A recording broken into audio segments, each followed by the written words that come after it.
Hey folks, George Scott here with another edition of the Cataracts Digest. So far so good for the Cataracts. 6 games in, they're rolling along nicely, 6 victories. This past weekend they were in the Gander Community Center for 2 games, Saturday and Sunday night.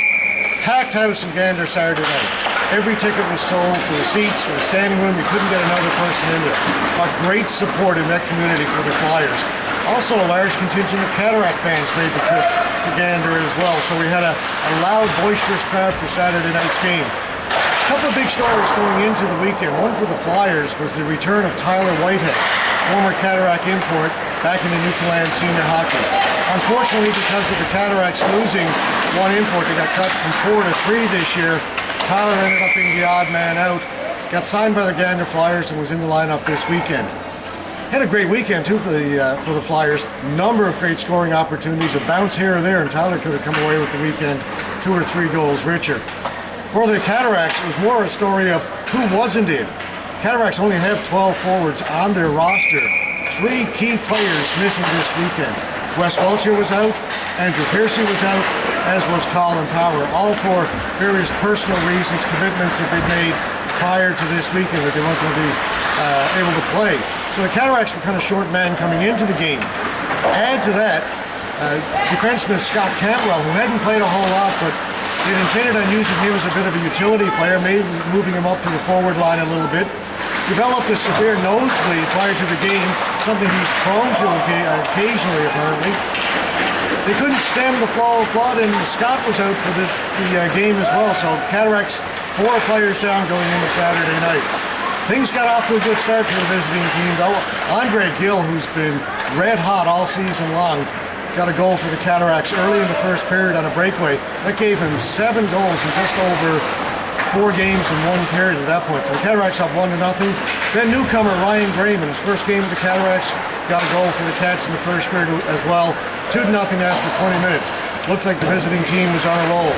Unfortunately, things turned a little bit late in the period. Cataracts picked up a penalty that carried over into the second. And Grant Donovan made the Cataracts pay early in the second period, in the first minute, as he got the Flyers within 1 goal. So it was 2-1, we had a game. Stayed that way until late into the third period when Cataracts captain Mike Brent picked up a rebound off the sideboards, hammered it home, and restored the 2-goal lead for the Cataracts. 3-1 after 2. No scoring in the third period, so the Cataracts came away with a very hard-fought 3-1 victory.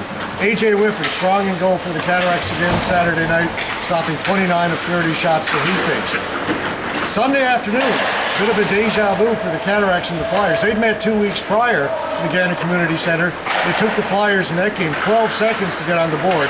They were a little slow getting going on Sunday afternoon. Took them 1 minute and 11 seconds to get on the clock. Sean Wadden got on the board for the Flyers, just as I said, 1 minute and 11 seconds in, and that got the home crowd into it, and they were ready and raring to go looking for that first victory. Didn't last too long though. The Cataracts responded with 2 goals in that period. First by Chris Peach, his first of 2 in that game, and then another one by Ryan Graham, his second goal in as many games with the Cataracts. Cataracts leading 2-1 after 2 periods. After 1 period. Mike Brent got a goal early in the second period to make it 3-1 for the Cataracts. And that's where A.J. Whiffen kind of took over. The Flyers started putting a lot of pressure on the Cataracts in the second half of that second period. Whiffen made 5-6 stops of the spectacular variety, really kept the Cataracts in the game, kept that 2-goal lead, and then things really turned late. Flyers were on a power play, had a number of good scoring chances late in the second period. Just as the penalty expired to Martin Lapointe, he came out of the penalty box, puck was fed up to him. He had a breakaway right from the center line in. Only a few seconds left, 2.5 seconds exactly, when he put the puck past Patrick O'Brien to make it 4-1 for the Cataracts, and that really broke the back of the Flyers in that one. The teams exchanged goals in the third period to make the final 5-2 for the Cataracts. So, 6 games in, 6 victories for the Cataracts, looking good so far. They're off this weekend. This is a bye weekend for the Cataracts. They get to rest up. Next weekend, they'll be hosting 2 games against the Western Royals. The Royals on a real roll lately. They've won 4 in a row themselves. 6 games, 6 victories. Next 2 games here at the Joe Byrne versus the Western Royals. For our cameraman Wayne Lynch, I'm George Scott.